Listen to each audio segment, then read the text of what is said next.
They believe in nothing, dude.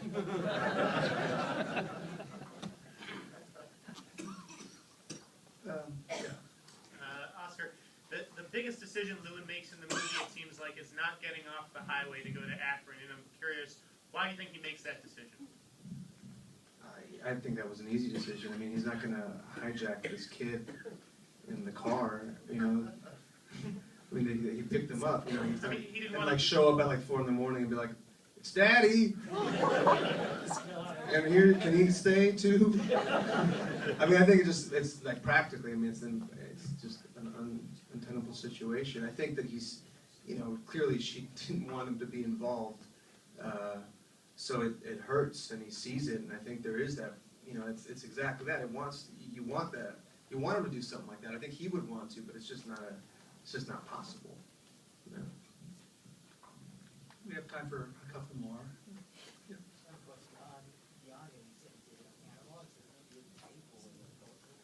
No, we did it to tape. We're an analog shop.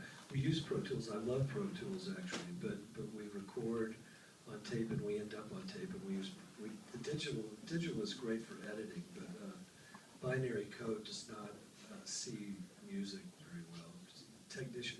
Engineers need to learn to think and need to write in something more complicated than binary code. I call on all the engineers out there to please step it up.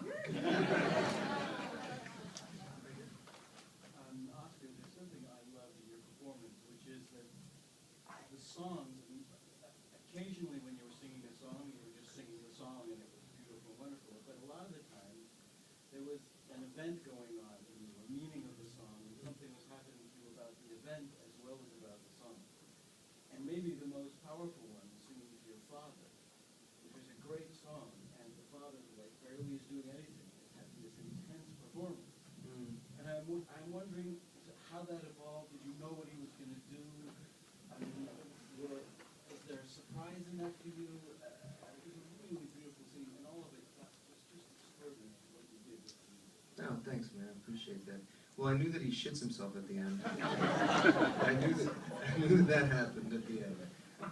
Apart from, well, if you remember, so Joy, his sister, brings out that box and says, "Look, I found all this old stuff, and oh, look, it's this record, Shoals of Herring. Remember you saying you made that for Dad and Mom?" And you know, he says, "Just throw it out. I don't need that. You know, it's old practice stuff." And yet, that little seed kind of plants in his head at the very top of the movie, and subconsciously it's there. And then, you know, that moment comes up where he finally goes to see Dad, who it's clear it's been a very rocky past, you know, and in that moment, you know, it's the only thing he knows how to give to anybody is song. That's the only at this part of his life, his only generous act is to do that. And I think it's a moment where he hasn't played the song since he was 8 or 9 years old and played it on that little record. And so it's a process. You know, I remember even us working on it.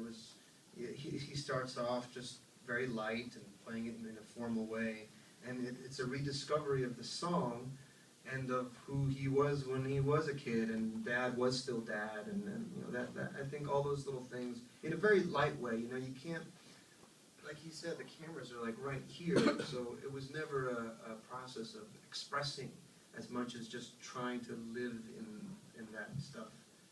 So when you were doing, was the actor doing your father, who was amazing, was he going through what we saw? Yeah. Was that, Yeah. so that's what I mean, was that a surprise for you, or, I mean, it was so beautiful, so subtle, and so intense all at the same time? My dad came to visit set, and he's like, it's like watching a sausage get made.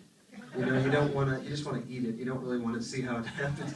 Because, you know, the Coens would come and give him some direction and be like, you know, maybe here, look out at the window, and maybe here, don't go too much. You know, that's them. That was them orchestrating that moment and creating the context. Yeah.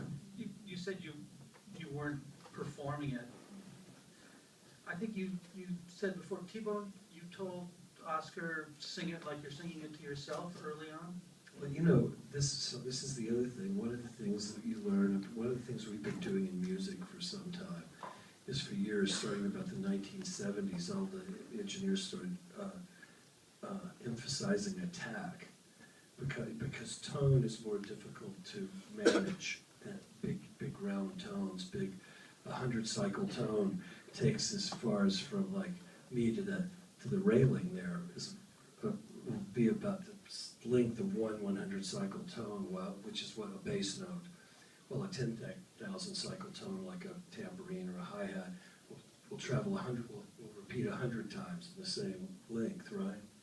So we've been working for years now, since we started working in the theater and in movie and in film, to minimize attack and maximize tone. So because we're not having to pump it out through at a rock concert or something.